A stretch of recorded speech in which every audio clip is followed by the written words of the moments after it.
Sal Alosi, the New York Jets' strength and conditioning coach, stuck his leg out to trip a player mid-game. What an outrageous move that left fans furious. But that's not all. The NFL itself has been caught trying to rig its games and destroying evidence afterward. Now, we are left to wonder how much of the game is real and how much is just a carefully manipulated show. Let's talk about X's most rigged moments in NFL history. The Canton Bulldogs, Masselon Tigers. The early 20th century Ohio League gave us some of the most heated rivalries in football history, with the Canton Bulldogs and Masselon Tigers leading the charge. Their battles were legendary, but one moment stands out as both scandalous and fascinating, and that is the 1906 accusations of a rigged game. It all started in late 1905, when rumors swirled that Canton couldn't pay its players. The Cleveland Plain dealer claimed the Canton Athletic Club was broke, which could have scared off players for future seasons. Canton's manager, George Williams, denied it, saying all debts were paid, but the timing and intent raised eyebrows. Could this have been a dirty move by Masselon? Their manager, J.J. Wise, had a solid reputation, but their coach, Edward J. Stewart, was a different story. Known for his cunning, Stewart was suspected of leaking the rumor to hurt Canton's credibility, and he may have used his connections in the media to spread it. Despite financial struggles on both sides, neither team backed down for 1906. The stakes were high, and while President Teddy Roosevelt was busy reforming football to make it safer, Canton and Masselon were just as focused on outmaneuvering each other. It's enough to make us ask, was football's most iconic rivalry tainted by scandal? Well, it sure seems that way because rigging in football has gotten progressively worse since then. Let's look at another instance when the game was anything but fair. Molten Athletic versus University of Oregon match. Let's rewind to 1915 when football faced another scandal, this time in Oregon. A gambler offered $150 to L.W. Patsy O'Rourke, a player for the Molten Athletic Club, to throw their annual Thanksgiving game against the University of Oregon. Back then, $150 was a lot of money, but O'Rourke didn't take the bait. Instead, he did something honorable and told his team captain, Red Rupert, about the bribe. The news got to the team's coach, who acted fast. O'Rourke was benched for the game, likely to avoid any suspicion or drama on the field. The game continued without him, and Oregon crushed it, winning 15-2. Doesn't this make you wonder how often things like this happened back then? All the bribes, scandals, and rigging games. Kudos to O'Rourke for coming clean though. That couldn't have been easy for an individual, because even the next team on our list couldn't bring themselves to do it. Buffalo Bills. Back in the early 1980s, Buffalo Bills special teams coach John Stephen Moore admitted to pulling off a sneaky little trick. He revealed that he used to open the stadium doors to create a wind tunnel to throw off the opposing team. It's funny, Buffalo is known for its brutal weather, and Moore made it even harder for opponents to handle. According to him, the wind off Lake Erie can be strong at Buffalo's Ralph Wilson Stadium. It blows in from the east, across the stadium, down to the field, and back up over the suites. This can change how a game goes. He even went ahead to write in his book, Ineffective Habits of Financial Advisors, that I was the special teams coach for the Buffalo Bills in the early 1980s. In our pre-game warm-up, as we prepared to play the New England Patriots, the wind was blowing hard. I figured we could create a wind tunnel if we opened the east side tunnel door of the stadium when New England was kicking against the wind. I worked with our equipment managers and told them, on my signal, to open the doors. Thinking back about it, I do feel a little bad for the New England punter. Moore then admitted so confidently that he used the wind to their advantage, and only felt a little bad because they won the game. This plan is subtle, clever, and pretty funny in hindsight. But if you thought that was the last game that was rigged in football history, you're wrong, because the next team will leave your mouth hanging open. The Miami Dolphins.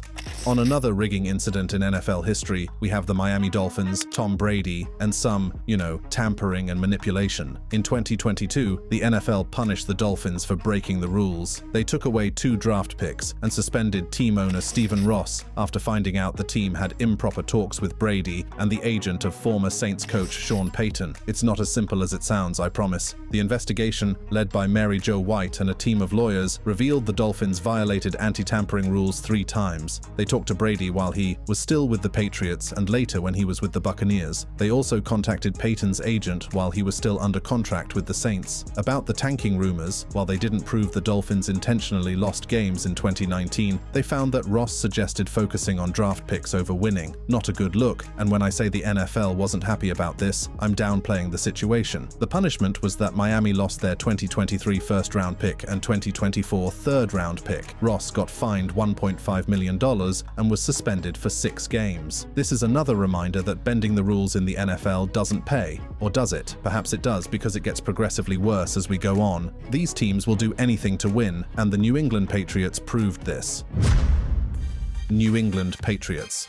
Moving on, we're on to one of the most talked about scandals in NFL history, Spygate. It all started on September 9, 2007, during Week 1, when the New England Patriots got caught red-handed filming the New York Jets' coaching signals. The Patriots beat the Jets 38-14 that day, but the real drama wasn't on the scoreboard. A 26-year-old Patriots video assistant, Matt Estrella, was caught sneaking footage of the Jets' defensive coaches during the game. The Jets' head coach, Eric Mangini, who, by the way, used to work under Patriots head coach Bill Belichick, wasn't going to let it slide. The Patriots admitted their wrongdoing later that week, but the NFL didn't let them off easy. Commissioner Roger Goodell fined Belichick $500,000 and the team another $250,000. Oh, and they lost their 2008 first-round draft pick. Would you believe the NFL destroyed the evidence? That's right, they literally got rid of the Spygate tapes. Why? Well, finding the answer to that question still has fans and critics scratching their heads. This is one moment that makes you wonder how far a team would go to win. For the Patriots, the answer seems to be pretty far. You'd think they would have learned by now that they're not exactly lucky enough to get away with rigging games, but wait till you hear what they did again.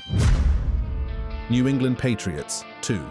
One scandal clearly wasn't enough for the New England Patriots. Fast forward to the 2015 AFC Championship game, and here we are again. According to ESPN's Chris Mortensen, the NFL found that 11 of the Patriots' footballs used in their game against the Colts were underinflated by 2 pounds per ball. For those who don't know, underinflated footballs are easier to grip, throw, and catch, especially in bad weather. And guess what? The Patriots crushed the Colts 45-7. Coincidence? You tell me. Naturally, a full-blown investigation was conducted after this. Quarterback Tom Brady became the face of the scandal, with many accusing him of knowing exactly what was going on. Brady denied everything, of course, but the NFL wasn't buying it. Nobody did it. As far as I know, I don't know everything. I also understand that I was in a locker room preparing for a game for 5 hours. I don't know what happened over the course of the process with the football. Despite this, Brady got a 4-game suspension, and the Patriots were fined $1 million, yes, $1 million, and lost 2 draft picks. Fans and critics were divided. Was this another case of bending the rules, or just a witch hunt? Either way, it's clear that the Patriots have a habit of finding themselves at the center of NFL controversy, and so do the Baltimore Ravens.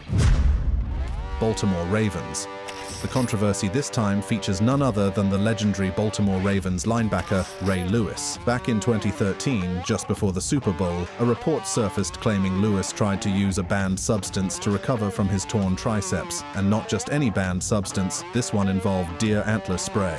Yes, you heard that right, but Lewis wouldn't talk about this. You'd be surprised at what he had to say to a reporter who asked him about it. 2 years ago, that was the same report. I wouldn't give that report or him any of my press. He's not worthy of that.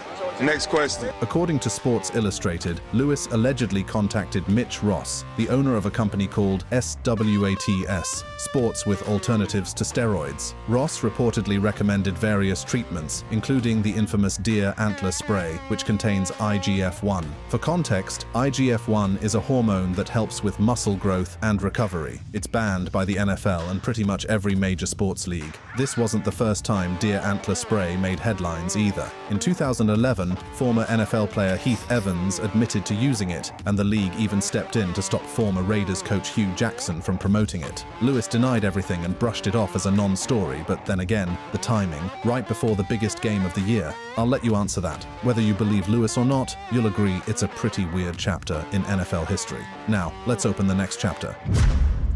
The New York Jets.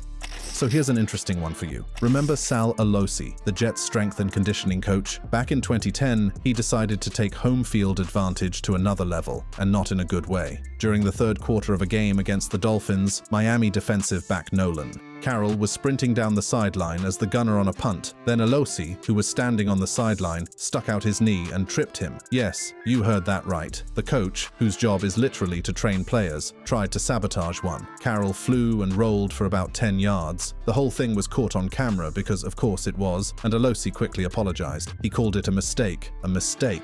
Really? Accidentally knocking over a water bottle is a mistake. Sticking your knee out to trip a player mid-game? That's something else entirely. He did apologize though. No, I wasn't thinking. if I could go back and do it again, I sure as heck take a step back. Like most of us, the NFL wasn't fazed by this apology. Alosi was fined and suspended, and his reputation took a massive hit. I mean, what was he thinking? If you can't beat them fair and square, maybe sit it out, coach. It shouldn't come as a shock by now that not only coaches go out OKF their way to rig games for their teams, but also general managers. Yes, general managers. That brings us to the topic of Ray Farmer and the Cleveland Browns episode. Cleveland Browns scandal. I bet you didn't know that texting could get you in trouble in the NFL if you're breaking the rules, that is. In 2015, Browns general manager Ray Farmer was caught violating the NFL's electronic device policy. He was sending texts to the sideline during games, which is a big no-no in the NFL. As punishment, the league suspended Farmer for the first 4 regular season games of that year without pay. During his suspension, he wasn't allowed to step foot in the Browns' offices, practice facility, or even attend games. That must have hurt, but not as much as when the Browns got slapped with a $250,000 fine. Interestingly though, they didn't lose any draft picks. What a lucky break. The NFL clarified that there was no evidence linking the team's ownership or other executives to the violation, so it all fell on Farmer. I know I messed up, so it was up to me to make that right. So how I make it right is to apologize to all the people that are out there. After the drama, the Browns promised to clean up their act with new rules to avoid more trouble. If only other teams could be like them, wouldn't the NFL be better? But then again, we have teams like the Pittsburgh Steelers, who would rather cheat than lose. Pittsburgh Steelers scandal. Moving on, we have the Steelers coach, Mike Tomlin, who got a little too involved in the game and was fined $100,000 for it. Yeah, sometimes too much enthusiasm could also get you in trouble if you didn't know. During a Thanksgiving game against the Ravens, Tomlin stepped onto the field and interfered with a play. Ravens' Jacoby Jones was running down the sideline on a kickoff return, looking like he was about to take it all the way. But then, surprise, Tomlin is there, hanging out way too close to the action. Jones had to swerve to avoid him, and instead of a touchdown, the play ended with a tackle after 73 yards. Talk about being in the wrong place at the wrong time, or maybe exactly the right place if you're into conspiracy theories. Tomlin claims he was mesmerized by the video board and didn't realize he'd wandered onto the field, but in the clip, you'd see him standing with his back away from the ball like a pillar. So, sure Mike, totally believable. The NFL didn't buy it though, and not only fined him, but hinted they might dock the Steelers a draft pick because his little sideline stroll affected the game. No flag was thrown during the play, but honestly, you don't need a ref to tell you when you're out of bounds, literally. Talking about teams that were out of bounds in the NFL, we have the Houston Texans. Houston Texans scandal. The Texans don't show up on cheating scandal lists as often as some teams, but they've had their fair share of players busted for PEDs, performance-enhancing drugs. 4 players to be exact: Domingo Graham, Brian Cushing, Dwayne Brown, and Brett Hartman. Let's start with Brian Cushing. He was riding high after winning Defensive Rookie of the Year when he got caught using a banned fertility drug. It's not exactly the kind of highlight you want in your career. Then there's Domingo Graham. His agent said he tested positive for ephedrine, a stimulant banned by the NFL because it can cause seizures, strokes, or worse. That's a serious risk for a little extra boost on the field. Dwayne Brown, the team's star left tackle, also got suspended for 4 games for using PEDs. The most interesting part is that he was sidelined at the same time as Cushing. Talk about bad timing for the Texans. Lastly, punter Brett Hartman was suspended for violating the league's steroids policy. He claimed it was for a medical condition though. The NFL cut his suspension to 3 games, but the damage was already done. 4 players, 4 suspensions. The Texans may avoid the big scandals, but they're no strangers to the underground rigging in the NFL. So are the Tennessee Titans. Tennessee Titans. Let's roll the tape back to another wild incident from the 1999 NFL season. According to former Jaguars defensive lineman Ronaldo Wynn, the Tennessee Titans defensive coordinator Greg Williams stole the Jaguars playbook. Yep, you heard that right. He stole the playbook. And if that's true, it might explain why the Jaguars couldn't get past the Titans that year. For more context, the Jaguars were unstoppable in 1999, finishing the season 14-2. Their only 2 losses were to the Titans. Weird, right? But it gets even stranger. The Jags faced the Titans again in the playoffs and, surprise, surprise, they lost again. That made it 3 straight losses to Tennessee in one season. Now, here's where it gets interesting. In those 3 games against the Titans, the Jaguars couldn't even crack 20 points. Worse, they turned the ball over 13 times. For context, in their other 15 games that season, they had just 10 turnovers combined. What are the odds? So, was it just bad luck? Or did Greg Williams actually swipe the playbook? We'll probably never know for sure, but if it's true, it's one of the sneakiest moves in NFL history. But does it beat the Denver Broncos scandal? Let's find out. Denver Broncos.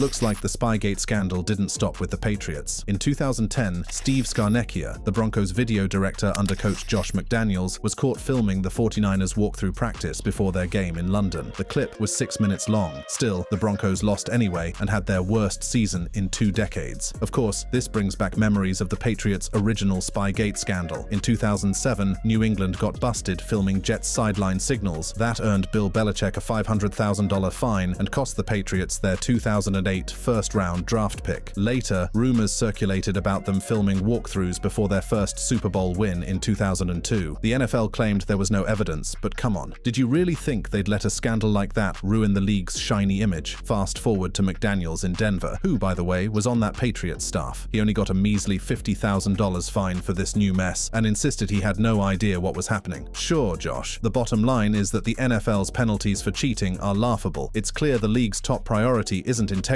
but protecting their billion-dollar image. But not all teams were as lucky as the Denver Broncos. Let's look at Kansas City, for instance.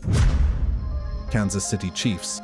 The Chiefs got caught breaking the NFL's anti-tampering rules, which cost them big time. They were fined $250,000 and will lose 2 draft picks, a 3rd rounder this year and a 6th rounder in 2017. On top of that, coach Andy Reid got fined $75,000 and general manager John Dorsey had to cough up $25,000. All of this for having a little chat with wide receiver Jeremy McLin before they were allowed to. For context, during the NFL's negotiating window, teams can only contact a player's agent and not the player himself. The Chiefs ignored that rule and reached out to Macklin directly. Of course, the Chiefs, Reid and Dorsey might appeal these penalties. Team chairman Clark Hunt said they're looking into their options, but honestly, how much wiggle room is there when the rules are that clear? So, was it worth it? Macklin was a great player, but losing draft picks and forking over cash for a few early texts seems like a steep price to pay for rigging, and yeah, the Los Angeles Chargers would probably say the same if you ask them.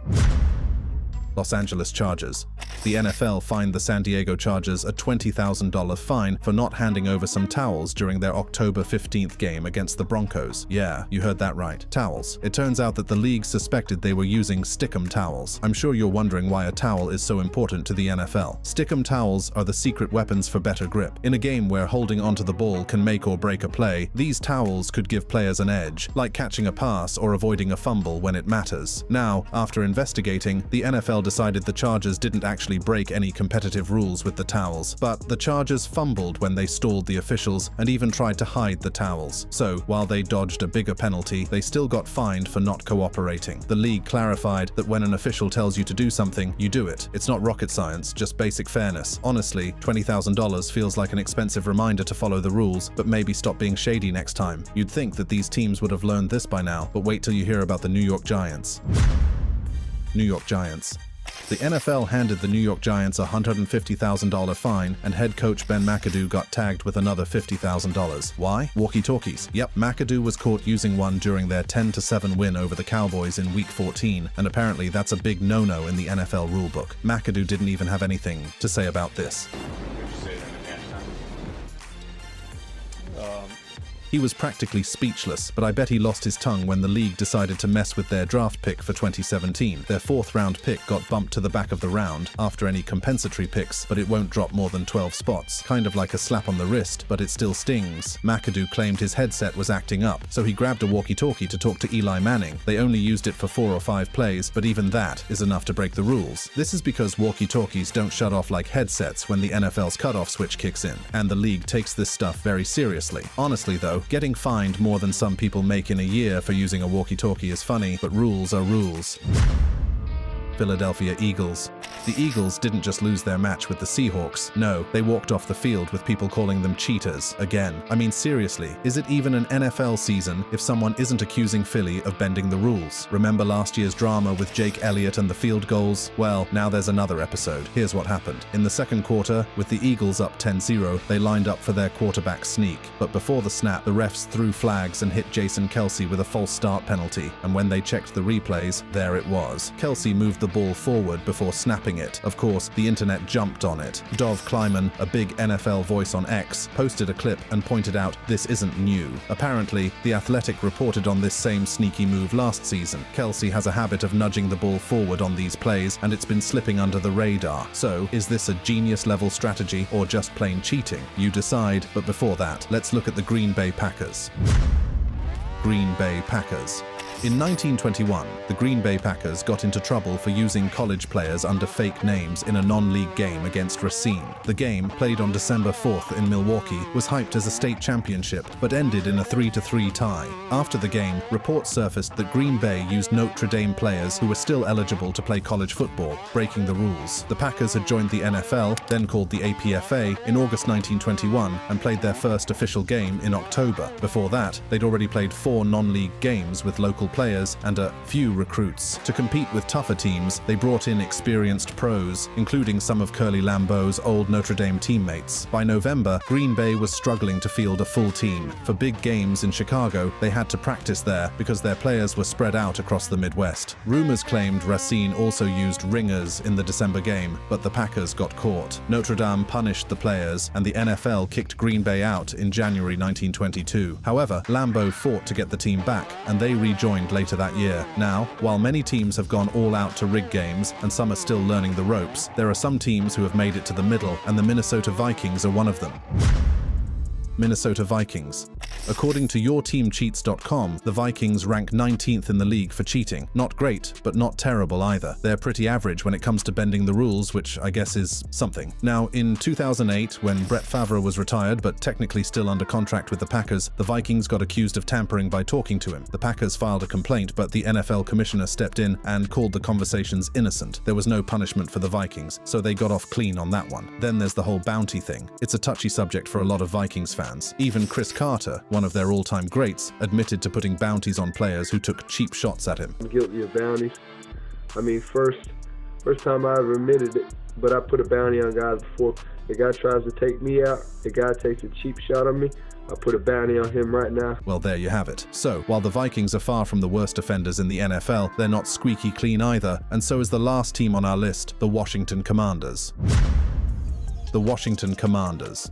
NFL fans went wild after spotting something suspicious during the Bears vs. Commanders game. Cameras caught someone on the Commanders sideline with a team phone case standing right behind Bears offensive coordinator Luke Getsy. What's the big deal? Well, it wouldn't have been a big deal if this person didn't look like they were snapping pictures of Getsy's playsheet. It's funny that the Bears still beat the Commanders 40-20. Even with all that alleged rigging, Chicago won. By midway through the second quarter, the Bears were already up 17-3, and Justin Fields was having one of the best games of his career. The offense actually offended, and Getsy's play calling had the Commanders on their heels, but fans couldn't ignore the suspicious figure in the background. Social media lit up with accusations of cheating, with people asking, was the Commanders guy trying to steal plays? If that was the plan, it didn't work. Ouch. If you enjoyed this video, click on any of the cards on your screen for more updates.